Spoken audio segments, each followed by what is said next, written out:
بسم اللہ الرحمن الرحیم۔ اگر ایک گاڑی آپ کے حوالے کر دی جائے اور آپ سے کہا جائے کہ یہ آپ کی زندگی کی پہلی اور آخری گاڑی ہے، تو یہ کیسے ممکن ہے کہ آپ اس گاڑی کو خراج تک بھی آنے دیں؟ ٹھیک اسی طرح آپ کو ایک ہی دل، ایک دماغ اور ایک ہی زندگی دی گئی ہے۔ آپ اس کا مؤثر اور مثبت استعمال کر کے اپنی زندگی کو بہترین بنا سکتے ہیں۔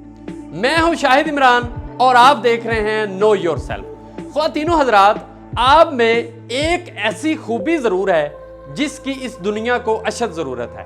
اس خوبی کے بارے میں جاننے کے لیے آپ اس چینل کو سبسکرائب کر دیجئے۔ 1926 میں جنوبی افریقہ کے ایک گاؤں سناٹی میں ایک سیاہ فام بچے کی پیدائش ہوئی۔ اس کا نام ہیملٹن ناکی تھا۔ یہ بچہ 14 سال تک اسی گاؤں میں رہا۔ بھیڑ بکریاں پالتا تھا۔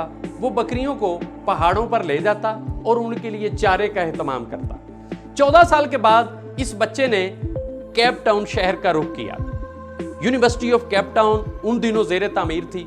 یہ وہاں پر بطور مزدور کام کرنے لگا۔ جب یونیورسٹی تعمیر ہوئی تو اسی یونیورسٹی میں یہ مالی بھرتی ہو گیا۔ اسی یونیورسٹی میں ڈاکٹر رابرٹ گوڈز زرافے پر تحقیق کر رہے تھے۔ وہ اس بات کی جانچ کر رہے تھے کہ زرافہ جب پانی پینے کے لیے جھکتا ہے تو وہ حواس باختہ کیوں نہیں ہوتا۔ اس مقصد کے لیے انہوں نے زرافے کو بے ہوش کیا ہوا تھا۔ زرافے نے دوران بے ہوشی آنکھیں کھولنا شروع کر دی۔ اس کو قابو کرنے کے لیے انہیں ایک باہمت نوجوان کی ضرورت تھی۔ اس مقصد کے لیے انہوں نے کھڑکی سے باہر دیکھا تو انہیں ناکی نظر آیا جو ٹینس کورٹ میں گھاس کاٹ رہا تھا۔ انہوں نے اس کو مدد کے لیے بلایا اور ناکی نے زرافے کو آ کر پکڑ لی۔ ڈاکٹر نے اپنی تحقیق جاری رکھی۔ ناکی روزانہ آتا اور ڈاکٹر صاحب کی لیب میں آ کر مدد کرتا۔ یہ سلسلہ کئی دن تک چلتا رہا اور اس کے عوض ناکی نے کوئی معاوضہ، کوئی انسینٹو، کسی تنخواہ کا مطالبہ نہیں کیا۔ ناکی کی اس قابلیت سے متاثر ہو کر ڈاکٹر رابرٹ نے اس کو لیب اسسٹنٹ رکھ لیا۔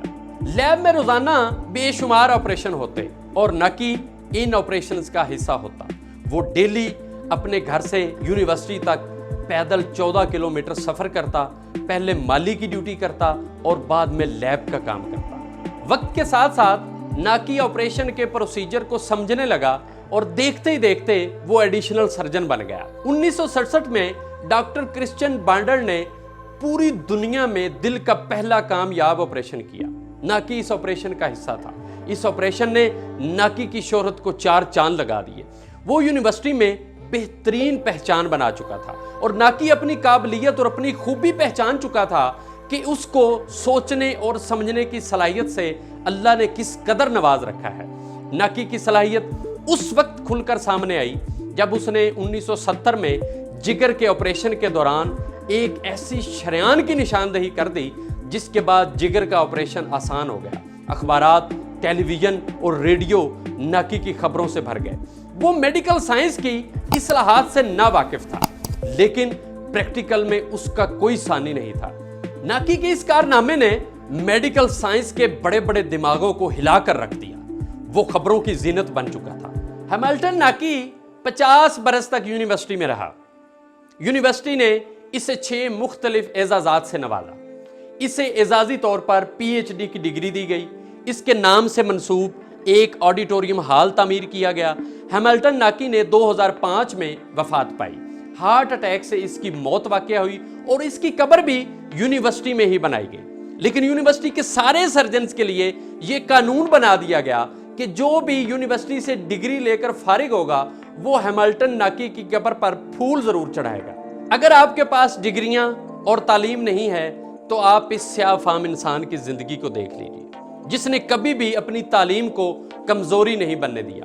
وہ اپنی خوبی پہچان چکا تھا اور اس نے اپنی خوبی کو مثبت طریقے سے استعمال کیا۔ وہ جان چکا تھا کہ اس میں سیکھنے اور سمجھنے کی صلاحیت موجود ہے۔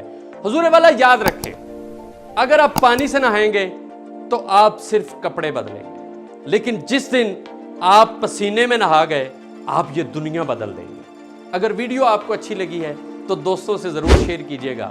اللہ حافظ و ناصر۔